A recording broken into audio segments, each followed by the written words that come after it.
Social Justice Summit. We're going to be discussing social justice in our community. But first, let's explain exactly what it is. We've prepared a visual to go along with our definition. Okay. So as the social justice students will remember, we have an explanation of equality and equity. Now, this is a picture of equality, equity, and what we have now. So, here we've got equity. Each person is given the same amount of space to see over the wall, but only one person is able to do that. Here we have equality. Yeah? No? Am I wrong? Am I saying it wrong? Equity. Equity. Here we have equity, sorry. Where each person is getting what they need to be able to see over the wall. The goal here is so that everyone can see over the wall. Here we have what we have now, which is each person is being given a different amount of things. The person here is being given the thing that they need to see over the wall, but these two people, not only can they not see over the wall, but they're being put below the person above. And that's what we have now. Now, in order to achieve our goal, which is ultimately equity, we have to first take a step from now to equality.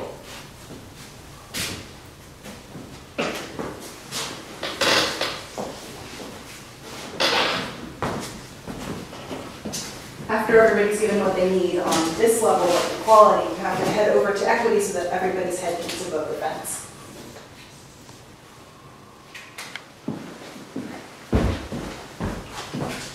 Okay, and so once everybody is above the fence, it means that they all have the basic human rights or things that they need, because the fence is a metaphor for things such as education, quality education for all, living wage, and things that everyone should have but don't necessarily have at this point.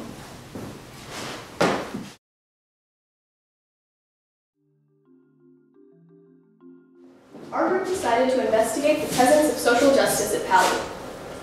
We interviewed leaders around campus to find evidence of social justice, and today I'll be going over the top 3 contributors. The first is ASB. The Associated Student Body places great value in bringing social justice to campus, and that has been especially evident lately. This year, they prioritized inclusiveness over tradition. The Spirit Week dance was opened up to everyone who wanted to participate, and the Powder Puff event, determined to be sexist and paternalistic after review, was replaced by Hogwarts Week. The second main contributor is student forums. These allow students to speak directly to adults on campus and result in a better understanding of the changes that need to take place. For example, the recent hackathon and Fishbowl produced a plan to increase student well-being through a discussion with students, teachers, and administration participating. The discussion in Ms. Wixon's class covered much of the same topics, as well as the inconsistencies between different classes teaching the same curriculum.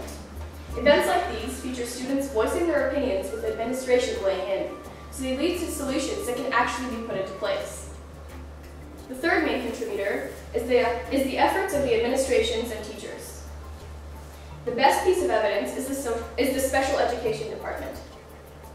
When Ms. Magana first arrived, she determined that the students were not learning enough of the skills that they needed to become productive, independent members of society. She introduced more vocational training and community-based learning to the program, and now graduates are far more equipped to live lives of their own.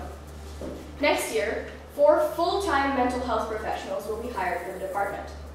When I spoke to Mr. Hall, he brought up an important point. If you want to know where someone's priorities lie, look at where they spend their money. The district will be spending nearly $500,000 for these new teachers. So how can we help? When I asked this question to my interviewees, every single person said that we should try to change people's mindsets.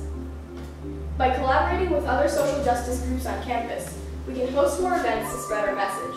We'll make student voices heard and eventually make the campus a better place. Thank you.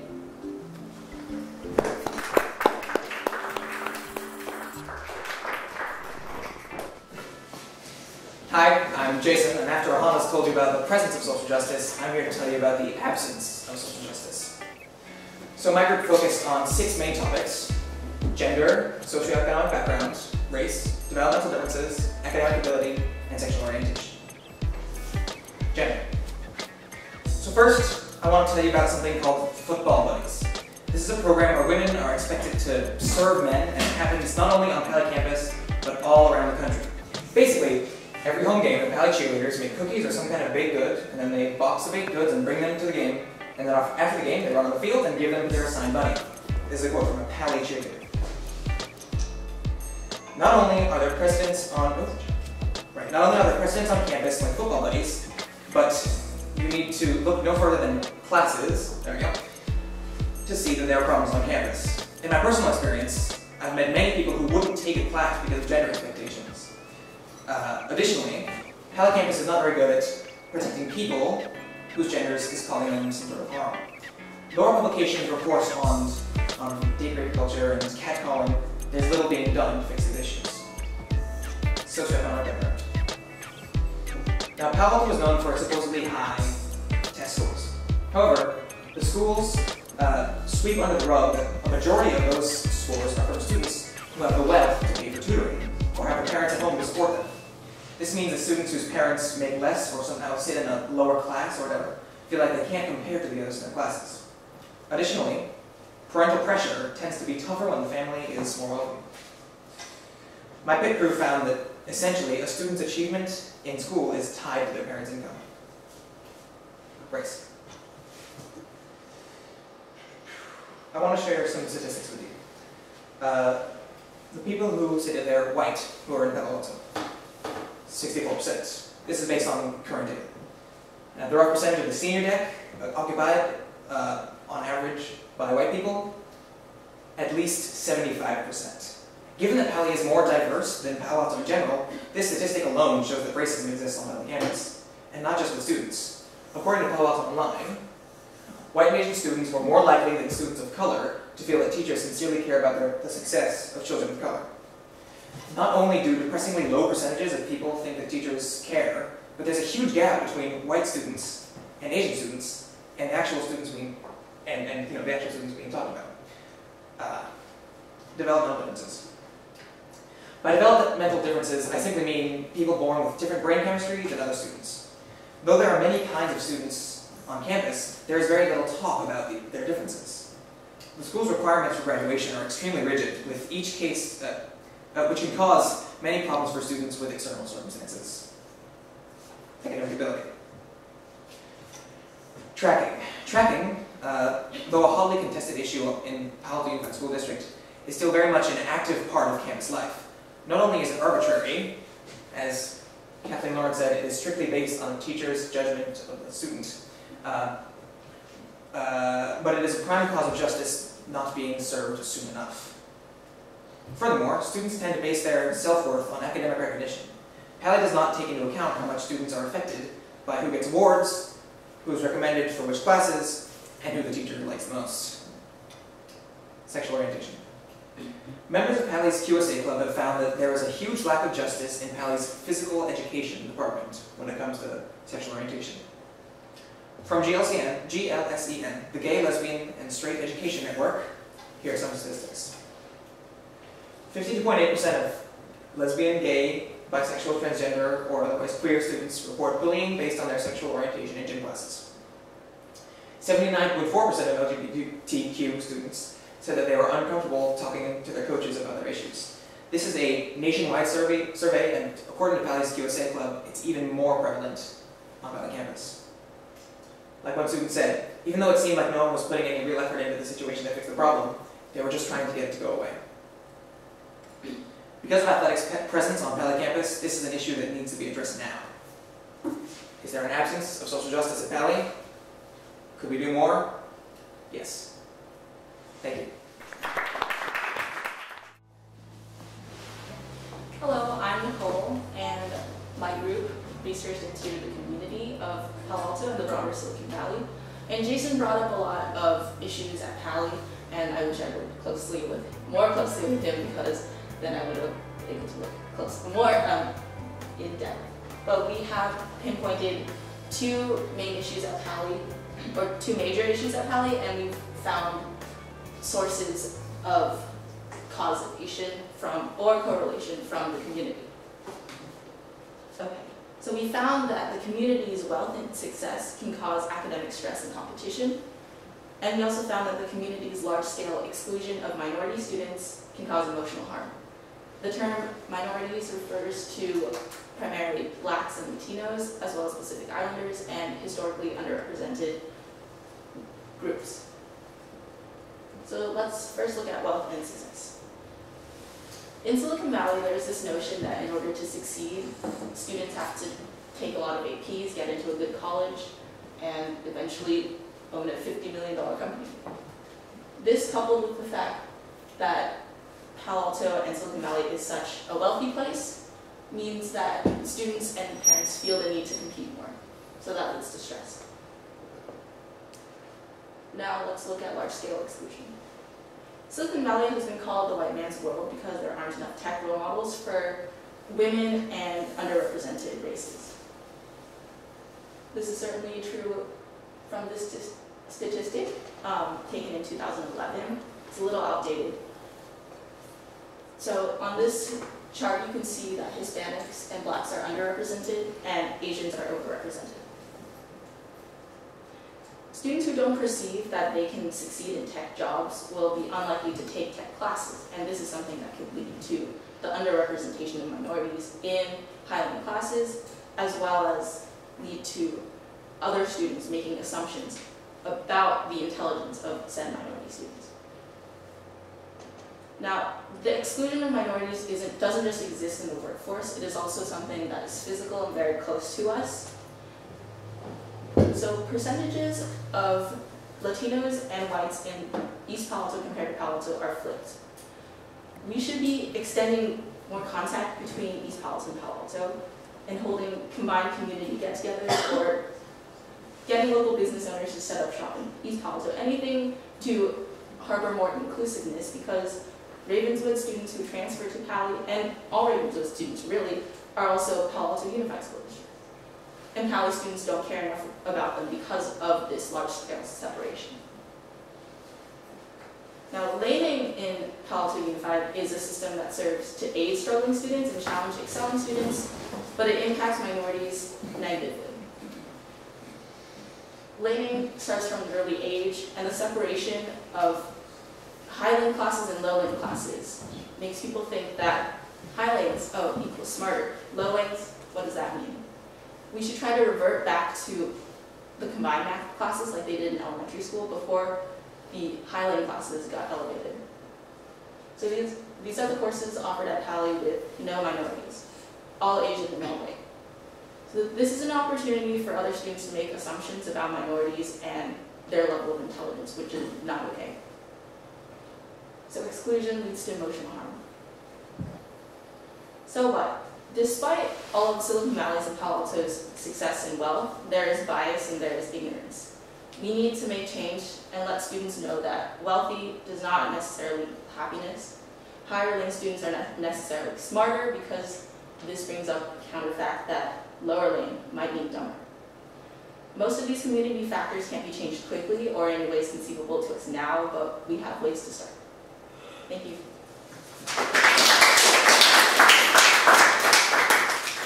Everybody, I'm Nadia, and my research for my group centered mostly around Pali's feeder schools, which are the middle schools whose students end up going to Pali. So Nicole talked a lot about the exclusion of minorities, and our main claim centered around the reason why these groups are excluded. And we thought that the ideas the middle schoolers encounter and develop about their social norms of their community are then carried over to their high school experience, and then that causes separation and discrimination that sometimes they aren't aware of. So we found an article actually from Princeton University and another one from an education website that backed up this claim. Middle school age kids have the main focus of finding their own identity, and the first step to finding their own identity usually is to find a clique. These articles talked about how cliques provide safety and comfort to the individual, but value the similarities of the members over their differences.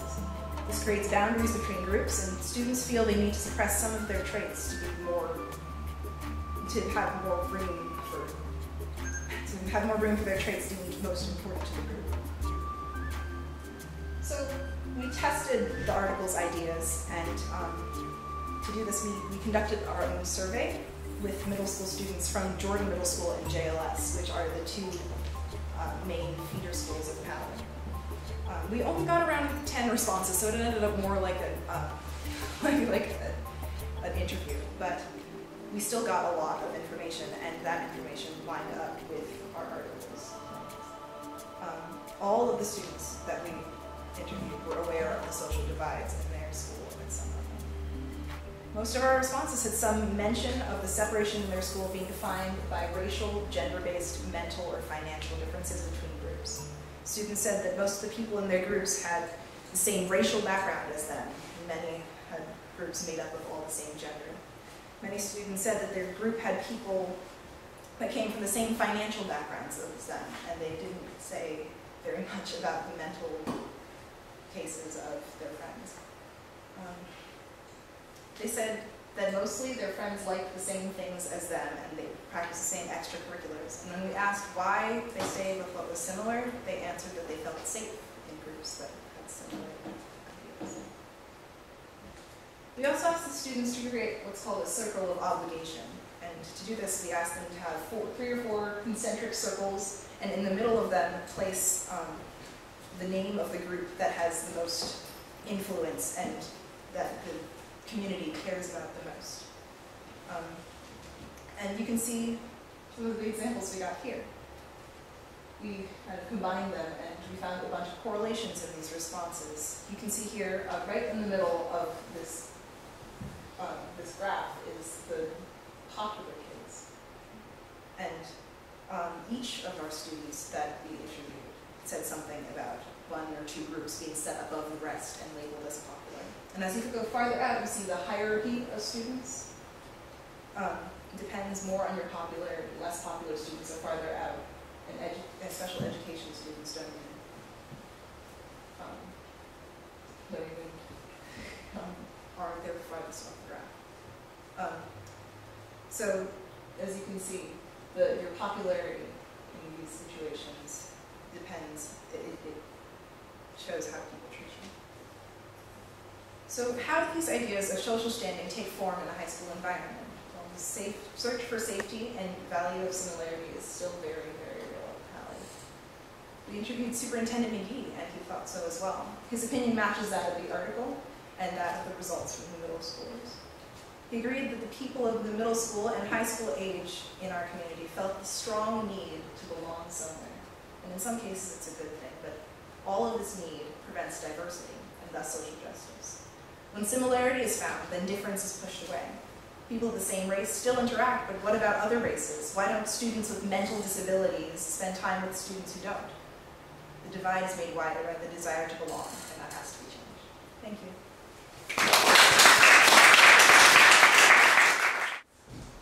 Okay, as Nadia, Jason, and Nicole before me talked about Pally, my group focused on something more closer to home. And here at Pally we have the quad. Now the quad is the quad is the center point for social life here on Pally. Now my group and I conducted an informal study on students here at Pally, and we asked them simple questions about where they go at lunch, who do they hang out with, and what percentage of their group identifies as white, or what majority of their group is a select race. So out of our survey, we had 8 freshmen respond, 71 sophomores, 21 juniors, and 20 seniors, all who responded to our survey. Now, we had, well, before I go into the reasons that we found, first, keep this image in your mind as I go through my presentation. This will help with the explanation.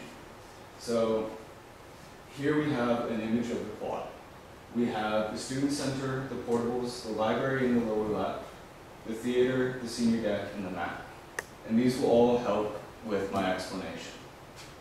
So, during our survey and through personal experience, we figured out 3 main reasons that the quad was separated socially, economically, and basically based on students' ages and popularity.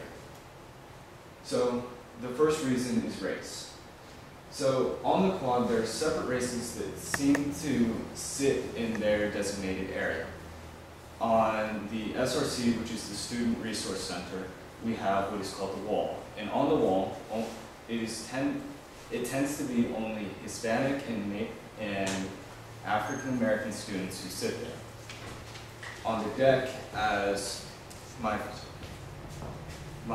classmates already explained, is generally white or Asian students.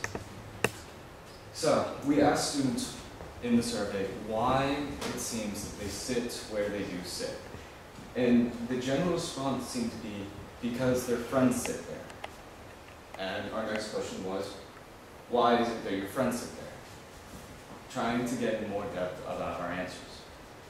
So we figured out that they sit where they sit because their friends are more like them.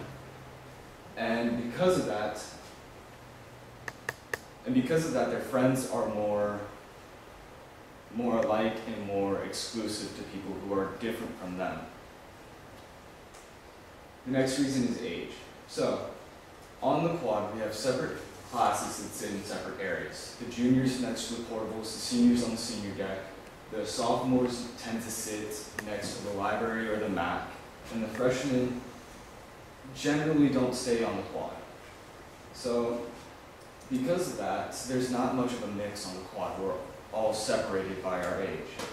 And a great example of this is Senior Ditch Day. On Senior Ditch Day, there's a very low percentage of seniors on campus. During lunch, seniors will leave, juniors will move to the senior deck, sophomores will move to the portables where the juniors sat, and freshmen will start to filter in and sit where the sophomores would originally sit. Our next reason, popularity. Now, on the quad, there is separation because of age or race, but the main contributor is popularity. Because of people's popularity tends to decide if you can or you're more comfortable sitting on the quad, because it is such a center point of social life. So, on the quad, we have what I call groups within groups, or cliques within groups. So, as we saw on our map, we have here our sophomores, and within that large area of sophomores, we have a separation between the boys and the girls, and within the boys, the athletic, or the nerdy, or those who are rich or poor. And because of that, there's a larger separation within our groups.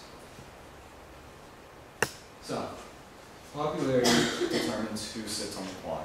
It can either be the jocks or the nerds or whoever is more comfortable, but popularity defines who sits on the quad. That's it.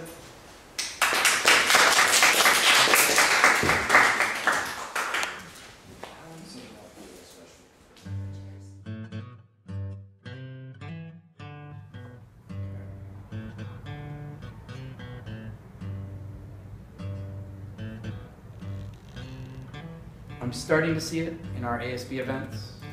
Over the past 4 years, we've definitely made a commitment to making our events more open, more accessible, more inclusive. I see it in certain classes. Certainly, I think living skills is a class that's equitable in that it's taught to all and offered to all equitably. I see it in focus on success, Avid. I see Ms. Brimhall doing some good work there. Spurgeon. Basically, once again, to give help to those who need the help the most, right? We're talking about bringing everybody up to a level playing field, then we have to do that.